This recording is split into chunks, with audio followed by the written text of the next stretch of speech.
A pastor, his wife, 9 children, a church plant in Arkansas, 47 years of conservative evangelical life built around the same values, in the same town, in the same family network as America's most famous mega family. And then in March 2026, that pastor's daughter, Kendra Duggar, gets on a recorded jail line, and she tells her husband that her own parents are being evicted from the house by her and her husband in 1 month.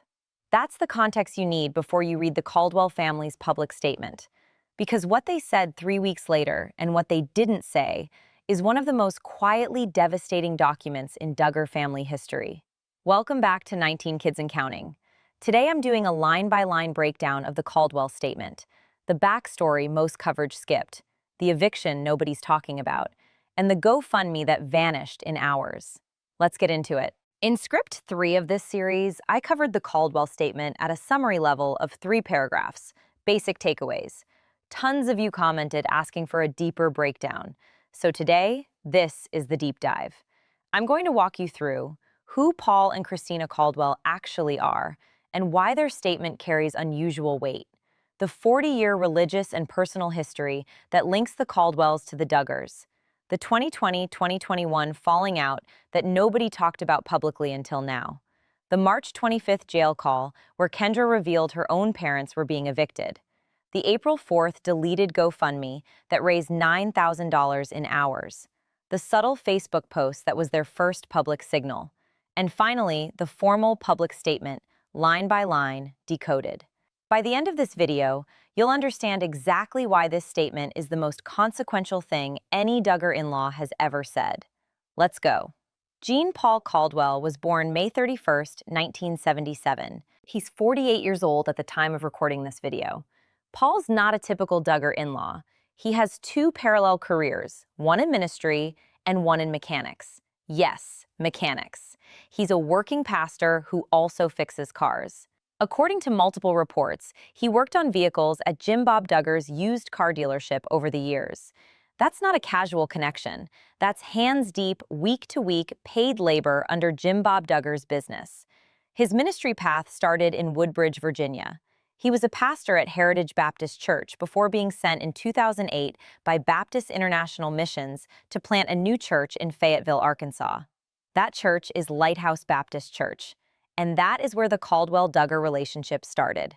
Jim Bob and Michelle Duggar, along with many of their children, began attending Lighthouse Baptist Church.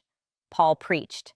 The Duggars sat in the pews. The 2 families became close. Paul officiated 2 major Duggar weddings, Joanna Duggar's wedding to Austin Forsyth in May 2017, and his own daughter Kendra's wedding to Joseph Duggar in September 2017. Now here's an important nuance. The Caldwells are conservative evangelical, but they are not publicly linked to the Institute in Basic Life Principles. The IBLP is the specific high-control religious organization the Duggars built their lives around, Bill Gothard's organization, the one with the strict modesty rules, the chaperoned courtships, the umbrella of authority diagrams. The Caldwells share some of that culture, but they are not card-carrying IBLP members. That matters, because IBLP has a specific doctrine about not exposing family sins to outsiders, and the Caldwells are not bound by that doctrine in the same way the Duggars are. Quick note on Paul's history. In 2015, his church was at the center of a local Arkansas controversy. Fox 24 Northwest Arkansas News reported on anti-LGBTQ pamphlets distributed by Lighthouse Baptist Church that denied the very existence of LGBTQ people. Paul issued a statement at the time saying the church was trying to spread love. Locals interviewed by the outlet didn't read it that way. That's part of the Caldwell record, and a thoughtful YouTube creator should disclose it. So that's Paul, pastor, mechanic, father of 9, friend, employee, and eventual in-law of Jim Bob Duggar. Christina Marie Hamrick married Paul Caldwell on January 17, 1998, in Prince William County, Virginia. She was very young at the time. The couple's first child, Kendra Renee, was born less than 9 months later, in August 1998. On Counting On, Christina explained that detail. She said she had been in a serious car accident at 36 weeks pregnant with Kendra and went into preterm labor. Doctors stopped the contractions, and the pregnancy continued to 39 weeks. So the explanation given on the show was that Kendra's birth was complicated by an accident, not by a non-marital conception. Christina and Paul went on to have 8 more children together: Lauren, Micah, Nathan, Timothy, Olivia, Josiah, Isaiah, and Mariah. The youngest, Mariah, was born in May 2021. Here's a detail that fans of the family find wild. Kendra's children are older than some of Kendra's siblings. Garrett Duggar was born in June 2018. Kendra's brother Isaiah was born in November 2018, 5 months later. Kendra's sister Mariah was born in May 2021, 3 months after Kendra's own daughter Brooklyn was born in February 2021. So Christina and Kendra were simultaneously raising babies in the late 2010s and early 2020s. Reports say they were extremely close during that period. Mother and oldest daughter, raising children in parallel. That closeness is part of what makes what happened next so jarring. To understand the Caldwell statement, you have to understand how physically entangled these two families were. Let me lay out the timeline.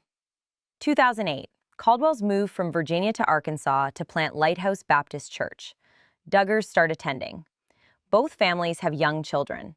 The Duggar children grow up alongside the Caldwell children inside this church community. 2008 to 2017. Joseph Duggar and Kendra Caldwell grow up around each other through the church. According to multiple reports, the Caldwells initially lived in a parsonage, a church-provided home that was owned by Jim Bob Duggar. That's important. Jim Bob Duggar wasn't just attending the Caldwells' church. He was their landlord. 2017. Joseph and Kendra court, get engaged, and marry all within 7 months. Paul Caldwell officiates. The two families become legally bound through the marriage. 2018-2021. Joseph and Kendra start having children. The Duggars and Caldwells overlap socially and economically. Paul reportedly continues mechanic work for Jim Bob's businesses. Joseph and Kendra purchase a home in Siloam Springs, a 1,540 square foot house intended for themselves. 2020-2021. The first crack. The Caldwells and Jim Bob Duggar have a falling out, reportedly over COVID-19 regulations and how church services should be handled. The Duggar family stops attending Lighthouse Baptist Church. May 2021. Christina Caldwell gives birth to her 9th child, Mariah. The Caldwell family is large. Paul, Christina, plus 9 children. They need more space. 2021. Here's the move that changes everything. Because Jim Bob is no longer offering the parsonage, Paul and Christina need new housing.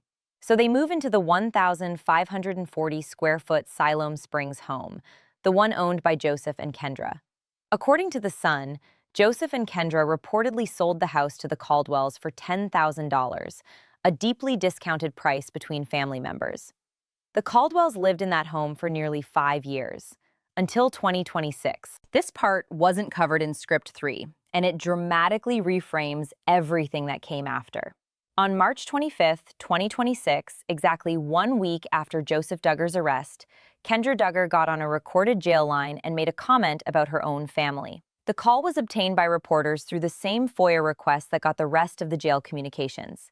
In that call, Kendra told Joseph that her family had said they were moving out in a month, and that, in her words, everybody was going to hold them to it. Read that line again, slowly. Kendra Duggar, on a recorded line, while her husband sits in solitary confinement on child molestation charges, is making sure that her own parents, Paul and Christina, and her 8 siblings, including minor children, are removed from the house she and Joseph own. That eviction was scheduled to be complete by late April.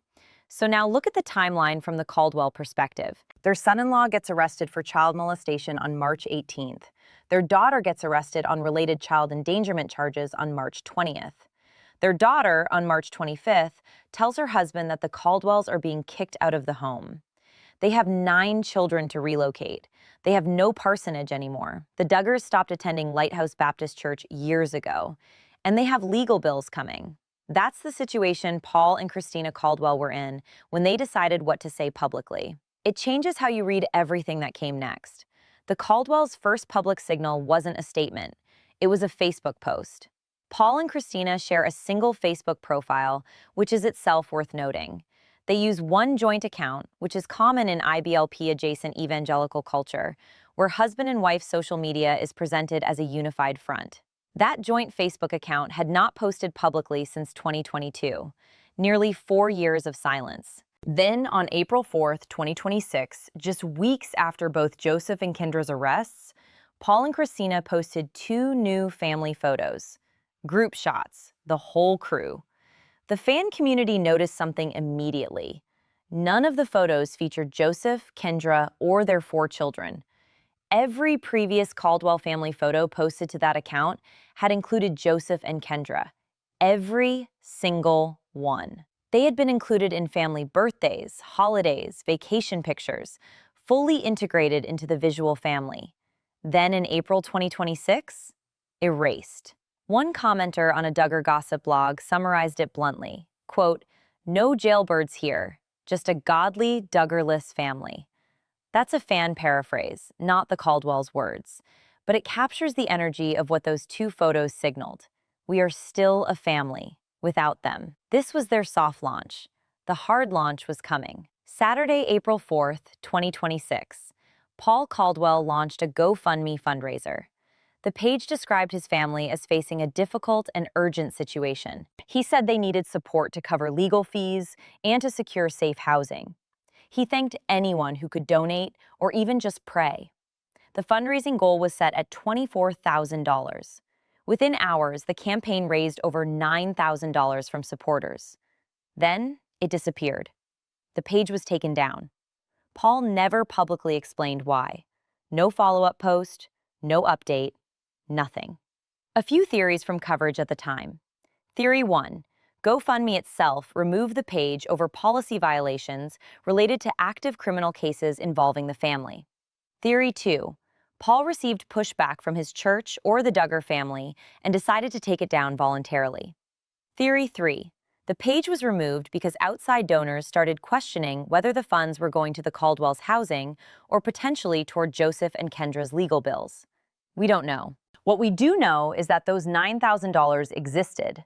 The page existed, the urgent appeal existed, and then they all disappeared within hours. That's the financial picture when the Caldwells decided what to say next. A few days after the GoFundMe vanished, the formal Caldwell statement appeared on their family Instagram. This is the document people are calling the most consequential thing any Duggar in-law has ever written. Let's go through it piece by piece. Line 1. They said they were troubled and heartbroken by the allegations against their son-in-law. Notice what's missing. They didn't say they were heartbroken for Joseph. They didn't say they stood with him. They were heartbroken by the allegations. Subtle, but enormous. They are framing themselves as people who have been harmed by the allegations, not people defending the accused. Line 2. They said they were devastated for the young girl at the center of the Florida case.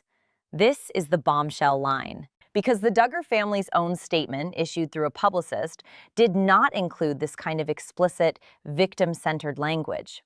The Duggars said they were heartbroken about the situation. The Caldwells named the alleged victim's experience as the central concern. Line 3. They said they stand by her, both in support and prayer, and forever will. The word forever matters. This is not a one-time tweet.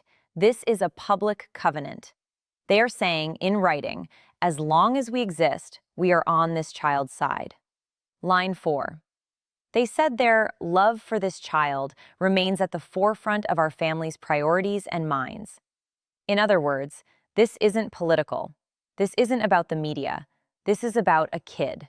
And that kid is our priority over and above any in-law obligation. Line 5. We are proud of her for being strong enough to share her story while also retaining her own identity and joy. This is the line that is going to live forever in IBLP survivor circles. Because read carefully, they use the word proud of a victim who came forward against a man their daughter married. In conservative evangelical culture, that is not the script. The script is to protect the family name. The Caldwells flipped the script and made the alleged victim the source of pride. Line 6. They expressed hope that other survivors would feel empowered to come forward without fear of retaliation. That phrase, without fear of retaliation, is loaded. Retaliation from whom? They didn't say, but the implied reading is from powerful families, from religious communities, from churches, from people like the Duggars. Line 7. They acknowledged the impact of these cases on their own family and said they were continuing to pray for Kendra and her children. This is the diplomacy line. They did not throw Kendra under the bus. They did not condemn her. They left the door open for reconciliation if she ever wanted to walk through it. But they did not anywhere in the statement defend Joseph. Not once. Now let's compare. Because if you put the Caldwell statement next to the Duggar family's official statement, the contrast tells the whole story. The Duggars said they were heartbroken over this entire situation. They said they were focused on loving their family and helping Kendra and her children. They said they were praying for the victim. They asked for privacy. The Caldwells said they were devastated for the young girl. They said they stood with her forever. They said they were proud of her. They named it retaliation. They explicitly hoped others would come forward. The Duggar statement is the language of a family doing damage control. The Caldwell statement is the language of a family that has chosen a side. And remember the math here. Both families are inside the same conservative evangelical community. Both have 9 and 19 children, respectively. Both built public personas on reality TV. Both are bound by the same religious cultural pressure not to publicly air family conflict. One of them honored that pressure, one of them broke it. That break by the Caldwells is, in my view, the most quietly radical religious moment of the entire Duggar saga. Final section. These are theories clearly labeled. Don't take them as fact. Theory 1. The Caldwell statement is the public version of a private intervention. Behind the scenes, Paul and Christina may have already begged Kendra to leave Joseph and bring the kids home. The statement is what's said when the private appeal fails. It's a public version of, the door is open. Our love for that child is at the forefront. We will be here. Theory 2. Kendra and the Caldwells are functionally estranged for now. The eviction call from March 25th is the clearest evidence. Kendra is enforcing the eviction. The Caldwells are quietly drawing lines. Some kind of reconciliation may eventually happen, but not until after the trials. Theory 3. The Caldwell statement was strategic preparation for civil litigation. The alleged victim's family in Florida has not yet filed a civil suit against Joseph or the broader Duggar family. If they do, and statistically in cases like this, it's likely the Caldwell's public statement could matter as character evidence or as testimony about family dynamics. Theory 4. Other Duggar in-laws will follow. If the Caldwells can do this, break the silence, side with the alleged victim, accept the financial cost, other in-laws might follow. Watch the Vuolos, Jeremy and Ginger, the Dillards, Jill and Derek they already have, and the Forsyths, Austin and Joy Anna, for shifts. Theory 5. The wild card. Lighthouse Baptist Church. Paul Caldwell is still a pastor. He has a congregation. His church takes a public position on this case the moment he preaches a sermon mentioning it. I do mean if he ever preaches publicly about Joseph's case, that sermon will go viral. Watch for it. So that's the full breakdown. The Caldwell statement isn't just a press release. It's the visible tip of a 40-year religious entanglement that has now publicly split. And the line, "We are proud of her for being strong enough to share her story," is, in my view, going to be quoted in survivor advocacy circles for years. If this deep dive gave you a new way to read the Caldwell statement, hit the like button. And share this video with one friend who's been following the Duggar story but missed the eviction angle. Drop a comment below.